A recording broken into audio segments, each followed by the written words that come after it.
Hello, welcome to the Part 1, Chapter 3 review.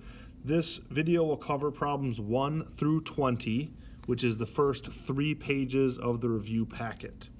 So let's get to it.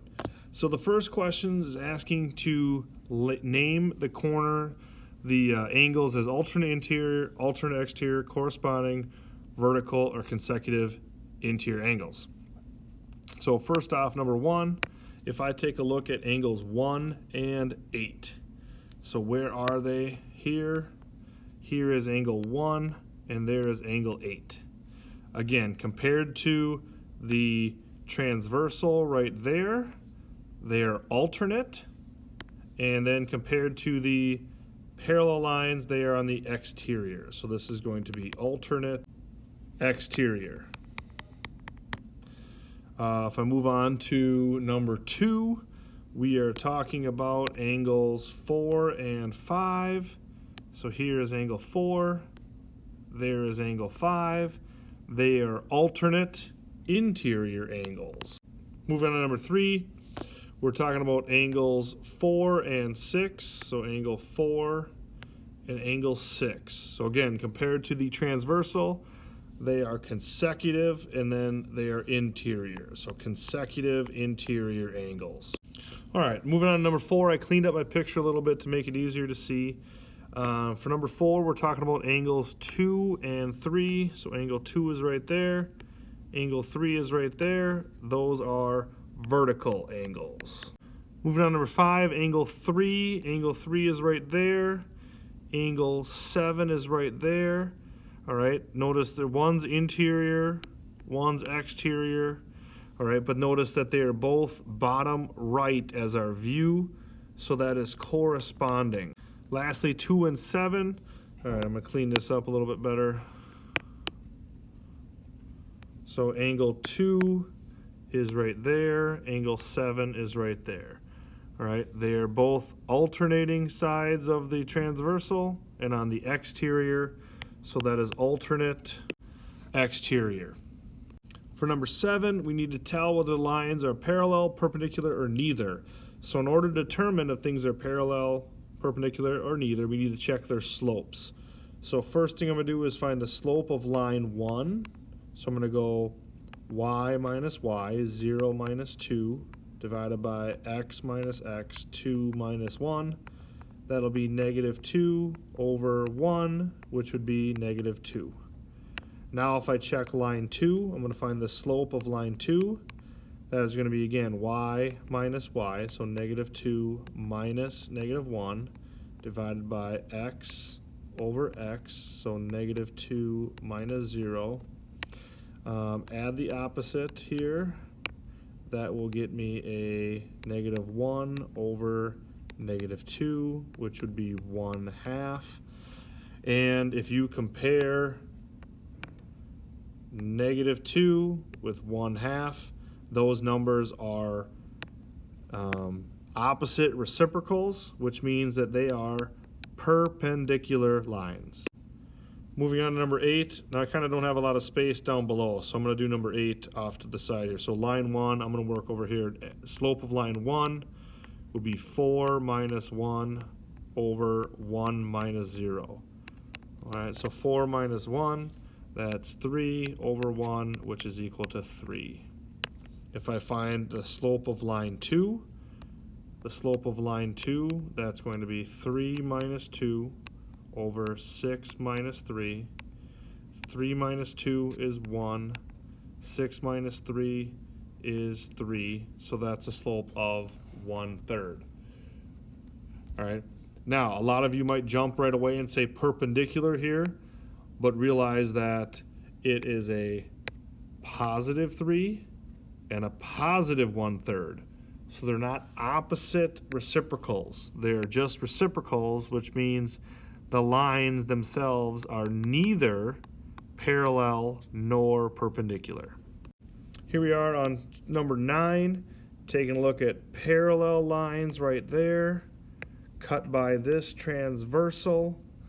And let's take a look at where these lines are. So there's one on there, angles, sorry, these are angles in there. So they are alternate sides of the transversal and are interior All right, so these are alternate interior angles. And alternate interior angles, remember, if the lines are parallel, are congruent, so I can go x plus 12 equal to 65, subtract 12, and x would be 53, and so x is 53 for number 9. Moving on to 10, taking a look again, here I have parallel lines cut by a transversal. Where are these angles? There's one right there and one right there. Notice they are on the same side and interior. So in this situation, I have consecutive interior angles. And remember, consecutive interior angles are supplementary, which means they add up to 180 degrees. All right, so I'm adding them together, setting the equal to 180. If I add them together, I will end up with a 2x plus 60 equal to 180. I added 130 and negative 70. Subtract off 60. It goes away. I end up with 2x equal to 120. And when I divide by 2, x would equal 60. So in this case, x is 60. On to number 11. So here are the parallel lines. Here is the transversal. Notice where they sit. One angle is there, one angle is there. That is alternate, and they're both on the interior. So I have alternate interior angles. And remember, alternate interior angles are congruent. So 3x minus 12 will equal x plus 30. All right, if I subtract off x here, that's going to get me 2x minus 12 equals 30. Add 12. I'll have 2x equal to 42. And then divide by 2, and x will be 21. For number 12, we need to find all missing angles. All right. So first off, let's take a look at that 56-degree angle. Goes like that and like that. So I can go with vertical angles and put a 56 degrees right there. I also have 49, which is that line and that line. So then vertical angles, I can put 49 right there. Looking at the 56 again, there's a straight line that's parallel. So then that's 180 degrees total, and I also have 56 and 49 there, so then that means this angle would have to be 75 degrees, because I would have taken 180 minus 56 minus 49 to get 75 right there. And if that's 75, then I also get to put 75 degrees right there. Clean the picture just a little bit to make it easier to see, because now I need to dive into this set of parallel lines right there with this green transversal. And if I take a look at that 75 degrees right there, right, that angle is going to be congruent to this one for alternate interior angles. So 75 degrees can go right there. And vertical angles, I can put 75 degrees right there. All right, well, right here is another straight line. So 75 and this angle in red are a linear pair. So 180 minus 75 is 105 degrees. And vertical angles, I can put 105 degrees right there. Now let's take a look at the other side. So I need to use this transversal in yellow. If I use that transversal, I can take the 56 degree angle right here and follow. There's alternate interior angles. Notice it makes like a little Z. So I can put 56 degrees there and 56 degrees there vertically. I can continue on this straight line right there. So 56 and this other angle make a linear pair. So right there is 180 minus 56, and that angle is 124 degrees, and vertical angles is 124 degrees. On to 13, which pair is corresponding? So option A is 1 and 8. So 1 and 8.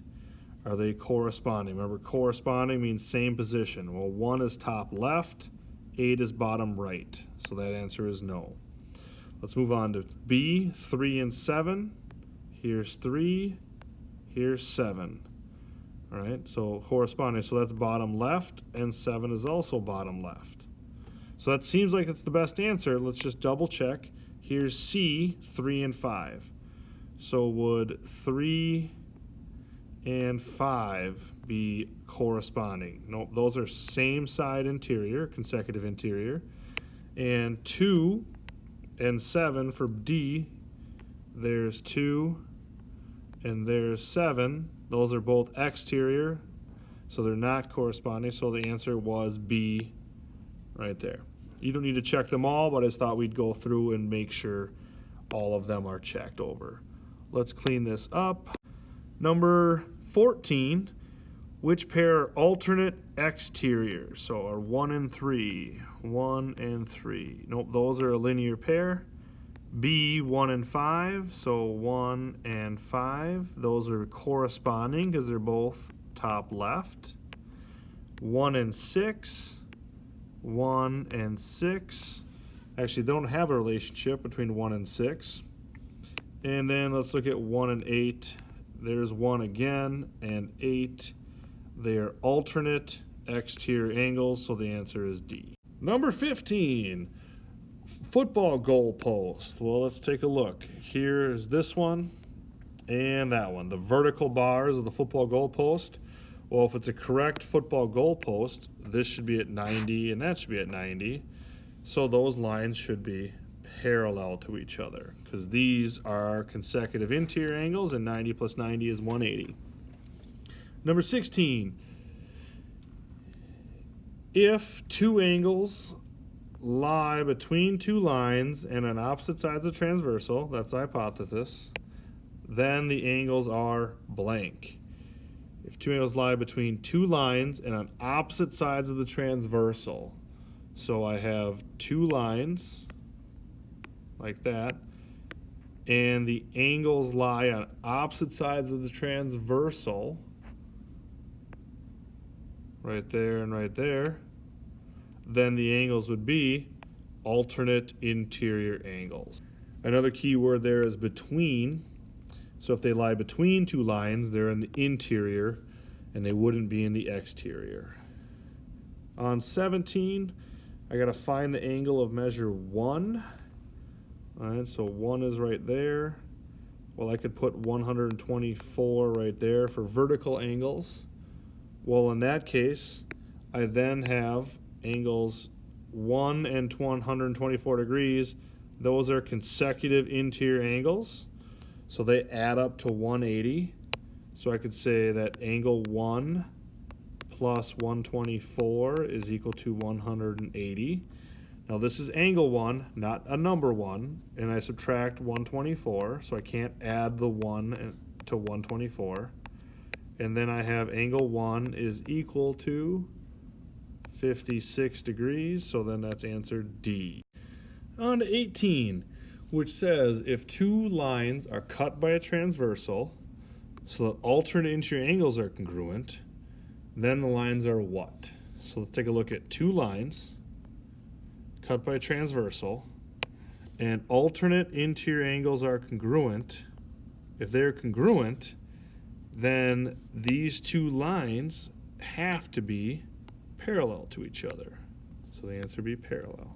All right, on 19, I apologize that there is a mistake. There should also be parallel markings on this set of lines as well. So it's really a rectangle that we have there. Now, if I take a look at this set of parallel lines in blue with this yellow transversal, I have then 36 here and 4x minus 4 there, 4x plus 4 there.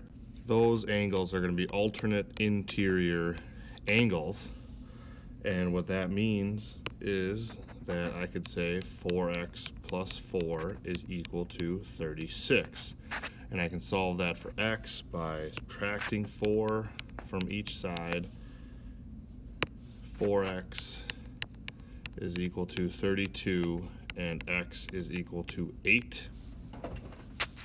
And then what I know, again, this is a 36-degree angle. For these two lines, the parallel lines that I highlighted in green, if you take a look at this transversal right there, there's 90 degrees, which also would mean that that has to be 90 degrees. So then I could say if this is 36 degrees right there, I could say 90 minus 36, and that's going to be 54 degrees. So 4y plus 10 is equal to 54 degrees. Subtract 10 from both sides. 4y is equal to 44, so y equals 11. And I have this value right here, x is 8, y is 11. On 20, I have right here parallel line, and a transversal. Even without the parallel lines in the transversal, I could go vertical angles there and say that's 4x. Now for this angle and this angle, they are consecutive interior angles, which means 4x plus x, they are supplementary, so they add up to 180. And then 5x is equal to 180, and x is equal to 36, so that answer is A. Move on to part 2 of the video to see the rest of the review packet. Worked out solutions. Have a great day.